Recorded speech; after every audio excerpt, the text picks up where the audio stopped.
Hello, friends. Let's talk about video games.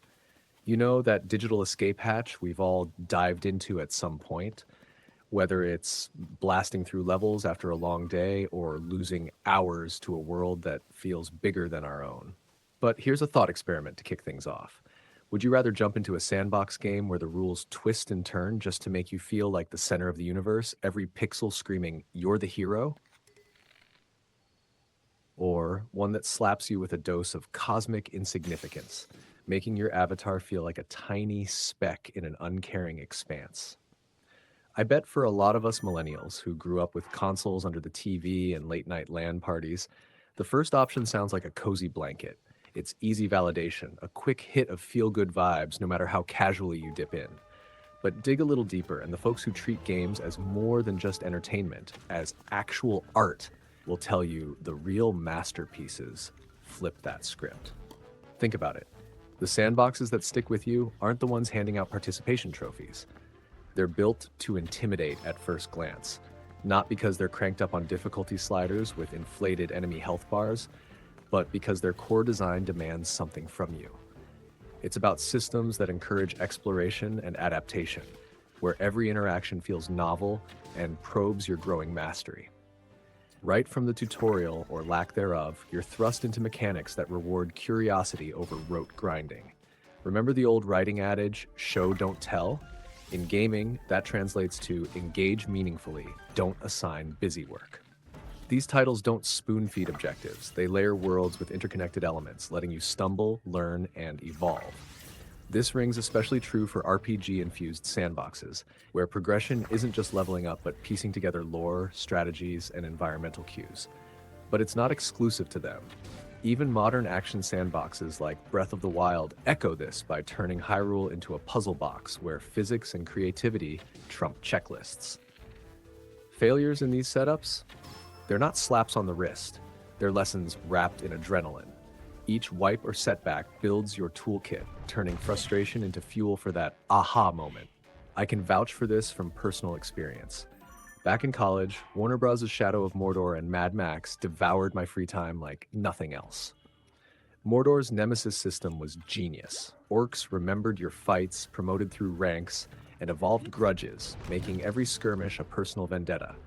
It wasn't just combat, it was a living ecosystem where your choices rippled out. Mad Max, on the other hand, nailed vehicular chaos in a post-apocalyptic wasteland with upgrades and convoys that felt earned through scavenging and tactical brawls. Both ran smooth on modest rigs, boasting visuals that still hold up. Rusty dunes glowing under harsh suns, shadowy fortresses teeming with adaptive foes. If you're hunting for entry points into this style, they're solid picks, blending accessibility with depth that unfolds over dozens of hours. Shifting gears, immersion in today's sandboxes often chases realism, cramming in lifelike physics, day-night cycles, and granular interactions. But as Valve's Gabe Newell once pointed out, and the guy's basically gaming royalty, great gameplay stems from reinforcement, not mimicry of the real world. Games are our portal away from the grind of commutes, bills, and small talk. Why bog them down with mundane simulations? Reinforcement means mechanics that loop back positive feedback. Nail a combo, unlock a perk, solve a riddle, reveal a shortcut. It's psychological candy, hooking you without the drag of authenticity for its own sake. That said, I'm not knocking the Euro-style sims that thrive on steep curves. Think Euro Truck Simulator or Farming Simulator, where mastering clutch shifts or crop rotations delivers a zen-like satisfaction. There's artistry in that precision, a quiet triumph over complexity. But for those of us seeking pure escapism, especially in cultures like India where gaming often slots in after packed schedules, these can feel like homework. The joy of conquest after a brutal onboarding is real, yet it demands patience that not everyone's wired for.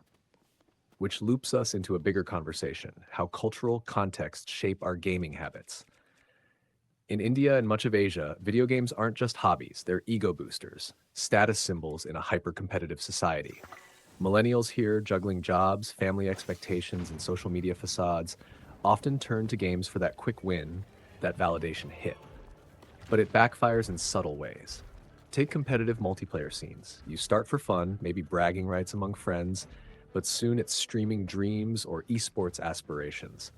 Games like Valorant or PUBG Mobile become obsessions where climbing ranks pits you against sharper foes. The thrill curdles into frustration. Every loss stings harder. Every match feels like a referendum on your worth. This isn't abstract. I've seen it spill over into real life, especially for younger players. Toxicity brews, trash talk in chats, rage quits, and that constant edge that seeps into daily interactions. You're not unwinding, you're winding tighter. Then there's the hardware trap. These gamers shell out for high-end rigs or mobiles, RGB-lit towers, overclocked GPUs, just to chase marginal edges in reactive, luck-tinged games. Progress feels dicey, more RNG than pure skill expression. A bad teammate or lag spike undoes hours of practice, turning sessions into gambles. Lock yourself into one title and the variety evaporates. It's like eating the same meal daily, no matter how gourmet it started. Broaden that to monetization, and it gets grimier. Most of these are free to play, luring you in before dangling cosmetics via loot boxes or battle passes. That game currency grind? It's engineered to feel like a second job, with gambling mechanics that prey on impulse. Spend to stand out or grind endlessly. Either way, it's not about play anymore, but extraction. Socially, it's a minefield.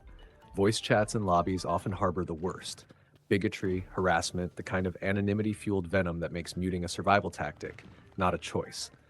For millennials navigating this, especially in regions where community ties run deep but online spaces feel lawless, it erodes the fun. Gaming should build connections, not barriers. Contrast that with those meaningful sandboxes. They're solitary or cooperative in ways that foster growth, not rivalry. No ranks to chase, just worlds to inhabit. If we're talking art, these games mirror life's messiness without the toxicity, teaching resilience through design, not division. Wrapping this up, it's worth reflecting on why we game at all. For many of us in our 30s now, it's nostalgia mixed with novelty, a bridge from childhood pixel hunts to adult escapades. But leaning too hard on ego-feeding loops risks turning a passion sour. Maybe it's time to revisit those daunting sandboxes, the ones that humble you before elevating. They remind us that significance isn't handed out, it's forged.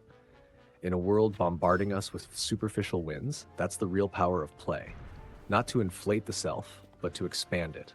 So next time you boot up, ask yourself, what kind of sandbox are you building in?